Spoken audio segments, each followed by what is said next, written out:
Assalamualaikum warahmatullahi wabarakatuh. Kami dari kelompok 6 akan mempresentasikan materi pertemuan 10 dengan bertema Islam dan tantangan modernisasi. Sebelum kami akan melanjutkan untuk materi pertemuan tersebut, kami akan perkenalkan anggota, yaitu dengan saya sendiri ada Dina Rama Putri, 19210431. Dengan saya Diva Adahari dengan NIM 19211075. Dengan saya Mita Sofiatun dengan NIM 19211015. Dengan teman kami, yaitu Rizky Agung Saputra dengan NIM 19210788. Dari ini topik dari pembahasan kami ada 4, yaitu memahami makna modernisasi, 2 pandangan Islam tentang iptek, ekonomi, politik, sosial budaya, dan pendidikan, 3 adalah rukun dan syarat kaidah, dan 4 adalah konsep Islam tentang pendidikan. Memahami makna modernisasi. Pengertian modernisasi berasal dari bahasa Latin, yaitu modernus. Kata modernus juga berasal dari kata modo, yaitu cara, serta ermus yang menunjukkan pada periode waktu di masa kini. Beberapa ahli juga turut mengemukakan pendapat mengenai pengertian dari modernisasi ini. Sudut pandang umum yaitu menurut Harold Rosenberg, modernisasi merupakan sebuah tradisi baru yang mengacu pada urbanisasi atau hingga sejauh mana serta bagaimana pengikisan sifat pedesaan atau tradisional pada suatu kelompok masyarakat dapat terjadi. Sedangkan menurut Surjono Sukanto, modernisasi adalah perubahan-perubahan di dalam masyarakat mengenai perubahan norma sosial, nilai sosial, susunan lembaga yang ada di masyarakat, pola perilaku masyarakat, dan segala aspek di dalam kehidupan. Sud- Sudut pandang agama. Menurut ajaran Islam, perubahan adalah bagian dari sunatullah, merupakan salah satu sifat asasi manusia dalam dan alam raya secara keseluruhan. Maka suatu kewajaran jika manusia, kelompok, masyarakat, dan lingkungan hidup mengalami perubahan seperti yang tertera dalam Quran Surat Al-Rod ayat 11 yang mengatakan A'udzubillahi minasyaitonirrajim. Bismillahirrahmanirrahim. Lahu mulk lahu mu'ak lahu mu'aqibat maqibtu man ba- baini yadaihi wa min khalfihi yahfazunahu min amrillahi innallaha la yughayyiru ma bi qaumi hatta yughayyiru ma bi anfusihim wa idza aradallahu bi qaumin su'an fala maradda lahu wa ma lahu man dunihi min waliyin.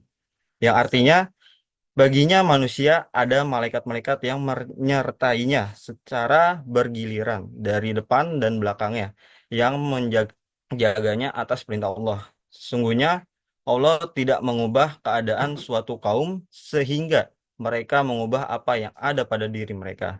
Apabila Allah menghendaki keburukan terhadap suatu kaum, tidak ada yang dapat menolaknya. Dan sesekali tidak ada pula pelindung bagi mereka selain Dia. Pengertian modernisasi selalu melibatkan globalisasi dan berimplikasi pada perubahan tatanan sosial dan intelektual karena dibarengi oleh masuknya budaya asing ke dalam masyarakat tersebut. Modernisasi memang sangat luas artinya mencakup proses perolehan citra baru seperti citra tentang arah perubahan atau citra tentang kemungkinan perkembangan. Akan tetapi, revolusi modernisasi sebenarnya melibatkan transformasi semua sistem yang berlaku sebelumnya dalam masyarakat, baik secara sistem politik, sosial, ekonomi, intelektual, keagamaan pun maupun psikologi. Maka oleh karena itu, para ulama mengkategorikan perubahan menjadi dua hal. Yang pertama, perubahan positif, yakni perubahan dari yang buruk menjadi baik. Perubahan ini disebut islah atau perbaikan. Seperti yang dijelaskan Syekh Sa'di dalam tafsirnya mengenai ayat ini. Jika hamba Allah merubah apa yang ada pada dirinya dari kemaksiatan menuju ketaatan kepada Allah, maka Allah akan mengubah mereka dari kesengsaraan pada kebaikan, kesenangan, dan rahmat. Yang kedua, jika seorang hamba mengubah dari keimanan menuju kekufuran, dari taat pada kemaksiatan, dan dari kebaikan kepada keburukan, maka Allah akan mengambil kenikmatan yang ada pada mereka. At-Tabari dalam tafsirnya menjelaskan ayat ini, Allah mengambil kesehatan dan kenikmatan mereka menjadi kehancuran dan kecelakaan disebabkan kezaliman satu sama lain, kesewenangan satu sama lain, sehingga dengan itu Allah memberikan sanksi dan akibat perubahan buruknya.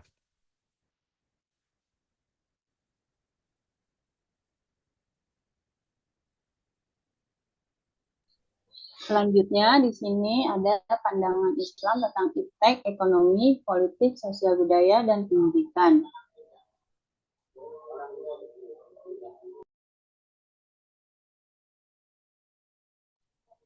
Pandangan Islam dalam iptek itu menjadi satu terobosan bagi manusia untuk memenuhi kebutuhan hidupnya yang tidak terbatas. Iptek sangat penting hingga menjadi tolak ukur bagi suatu bangsa yang maju atau tidak maju. Peran iptek diantaranya adalah membantu manusia dalam segala bidang kehidupannya, seperti bidang sosial, bidang kebudayaan, bidang ekonomi, bidang politik, dan bidang keagamaan, dan lain sebagainya. Di dalam pegangan Islam, iptek bersifat netral, yaitu iptek bisa memberikan dampak positif dan negatif, sehingga Islam memandang iptek berdasarkan niat, motivasi, tujuan, dan dampak penggunanya.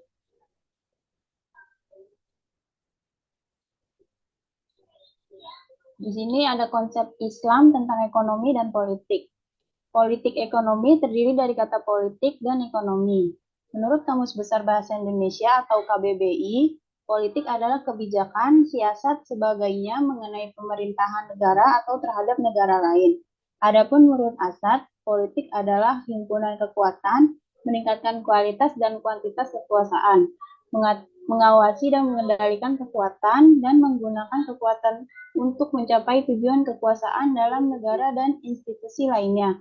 Firman Allah bersabda, wa qala Musa rabbana in kana ataita fir'auna wa mala'ahu zinatan wa amwalan fi hayatid dunya rabbana liyuddilu an sabilik Rabbana tmis ala amwalihim washdud ala qulubihim fala yuminu hatta yarawul azabal alim.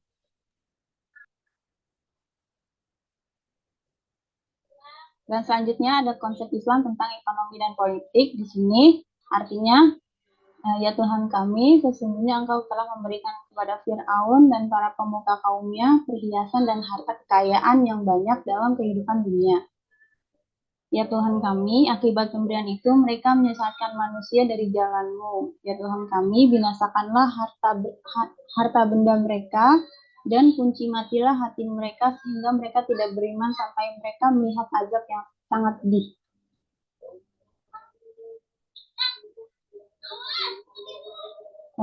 Konsep Islam tentang ekonomi dan politik.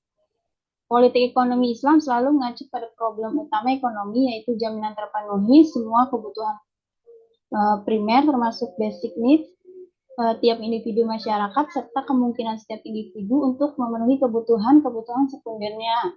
Dan yang paling utama, menjalankan atau membelanjakan harta pada jalan Islam sesuai dengan yang Allah perintahkan dijelaskan dalam surat Az-Zariyat ayat 19 mengatakan wa fi amwalihim haqqul lis-sa'ili wal mahrum, artinya pada harta benda mereka ada hak bagi orang miskin yang meminta dan tidak meminta. Selanjutnya, konsep Islam tentang sosial budaya. Mengenai agama dan budaya, secara umum dapat dikatakan bahwa agama bersumber dari Allah dan sedangkan budaya bersumber dari manusia. Agama adalah karya Allah, sedangkan budaya adalah karya manusia. Pada prinsipnya, Islam datang ke suatu daerah tidak untuk menghapuskan semua produk budaya termasuk tradisi yang sudah hidup di tengah masyarakat. Ada tradisi Arab masa jahiliyah yang dilarang, ada yang dibiarkan, ada yang dikembangkan, dan ada yang diislamkan dan dijadikan bahan dari ajaran Islam. Islam juga sangat mengapresiasi budaya, adat istiadat, dan norma yang berkembang. Bahkan menjadikan salah satu dari kaidah global syariatnya menurut Al-Qaeda ada muhakamah.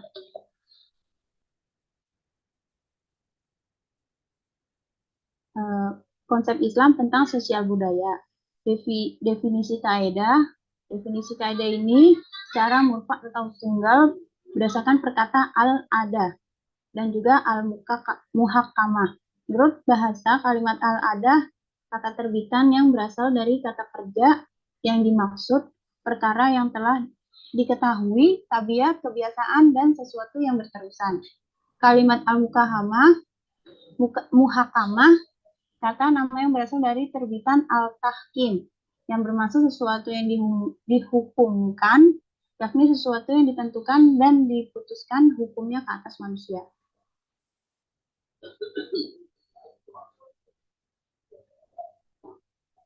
Matiin mit. Ya, selanjutnya adalah rukun dan syarat kaidah.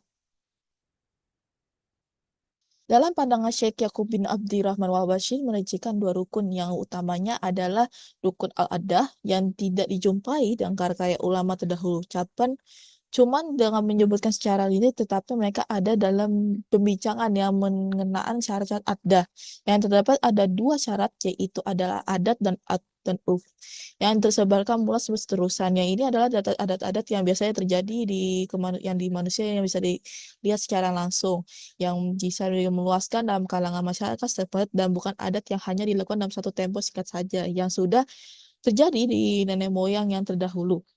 Mestinya bersifat umum, yaitu menurut fuqaha Ya'syab al-Syafi'i yang mengumumkan yang dimasukkan di sini tidak mestinya meliputi keseluruhan negara Islam. Bahkan ada adat yang khusus untuk masyarakat negeri tertentu yang juga boleh dikira sebagai umum.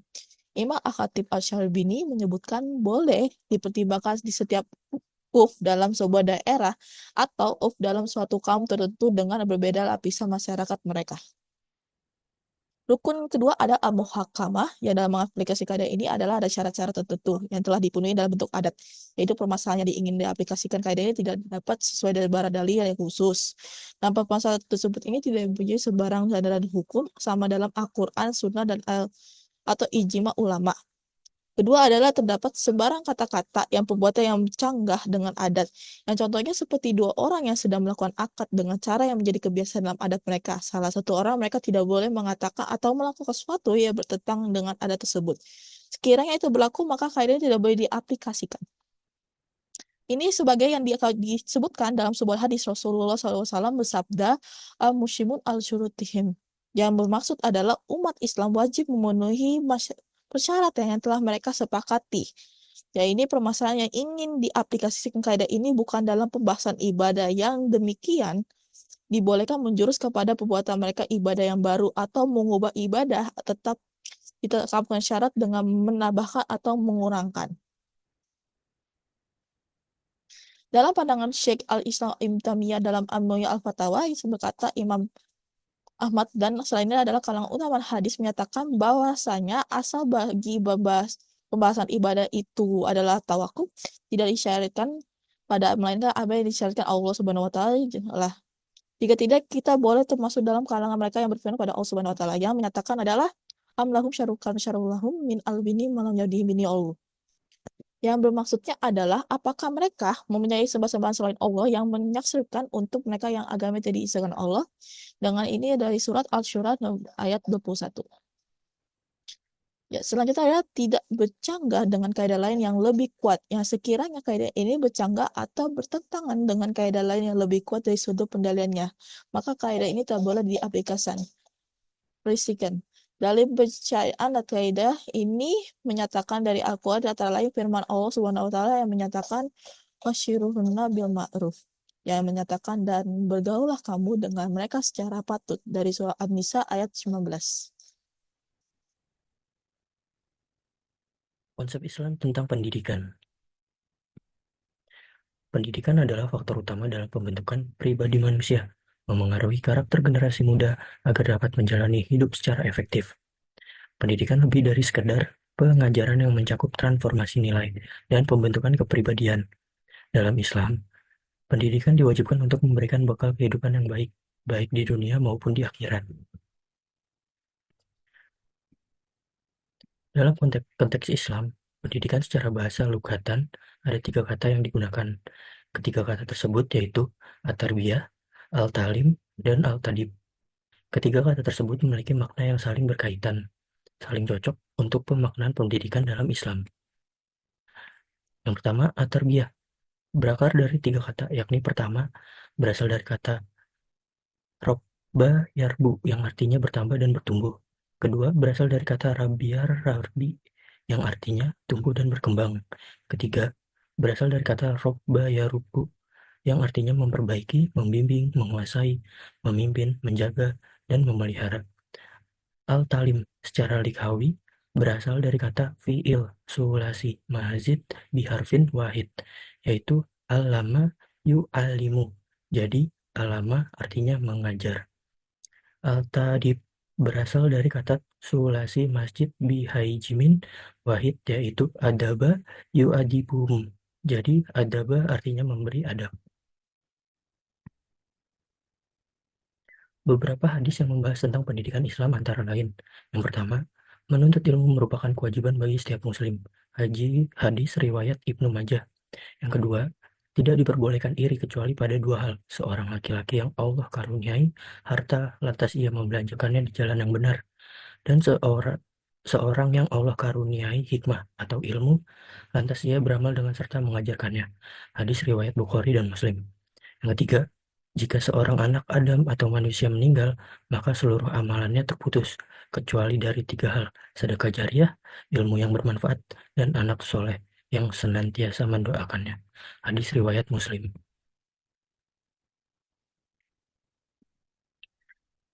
Bahwa Yunus 2002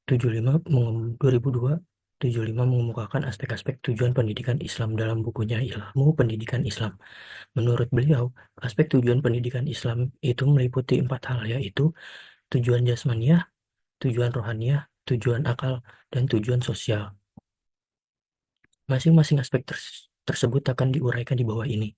Yang pertama, tujuan jasmaniah atau ahdaf al-jismiyah. Tujuan pendidikan perlu dikaitkan dengan tugas manusia selaku khalifah di muka bumi yang harus memiliki kemampuan jasmani yang bagus di samping rohani yang teguh. Dalam hadis, Rasulullah Shallallahu Alaihi Wasallam bersabda, orang mukmin yang kuat itu lebih baik dan lebih disayangi oleh Allah daripada orang mukmin yang lemah. Mansur 1992. Kata kuat dalam hadis di atas dapat diartikan dengan kuat secara jasmania sesuai dengan firman Allah. Innallaha astafahu alaikum wa zadahu bastatan fil ilmi wal jism. Artinya, sesungguhnya Allah telah memilihnya menjadi rajamu dan menganugerahinya ilmu yang luas dan tubuh yang kuat perkasa. Quran Surat Al-Baqarah ayat 247. Yang kedua, tujuan rohaniah atau ahdaf al-ruhiyah. Tujuan rohaniah adalah mengajarkan keimanan dan ketaatan kepada Allah, Tuhan Yang Maha Esa, dengan tunduk dan patuh kepada nilai-nilai moralitas yang diajarkannya, dengan mengikuti keteladanan Rasulullah Shallallahu Alaihi Wasallam. Muhammad Qut mengatakan bahwa tujuan pendidikan ruhiyah mengandung pengertian ruh yang merupakan mata rantai pokok yang menghubungkan antara manusia dengan Allah. Dan pendidikan Islam harus bertujuan untuk membimbing manusia sedemikian rupa sehingga ia selalu tetap berada di dalam hubungan dengannya. Saleh 1990. Yang ketiga, tujuan akal atau ahdaf al-qiyah.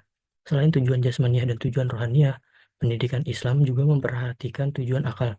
Aspek tujuan ini bertumpu pada pengembangan inteligensia atau kecerdasan yang berada dalam otak, sehingga mampu memahami dan menganalisis fenomena-fenomena ciptaan Allah di jagat raya ini. Yang keempat, ada tujuan sosial, ahdaf al-ijtimaiyah.